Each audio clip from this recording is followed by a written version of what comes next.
Got a Clearpay gift card and wondering how to use it for your purchases? Using a gift card with your Clearpay transactions can be a smart way to save. In this guide, I'll show you the best way to use a Clearpay gift card. It's important to clarify. Clearpay itself typically does not issue traditional gift cards that you load money onto and spend.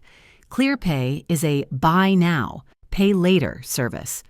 However, if you've received a gift card from a retailer that accepts Clearpay, you would generally use that retailer's gift card first at checkout. After the gift card reduces your total, you would then select Clearpay as the payment method for the remaining balance.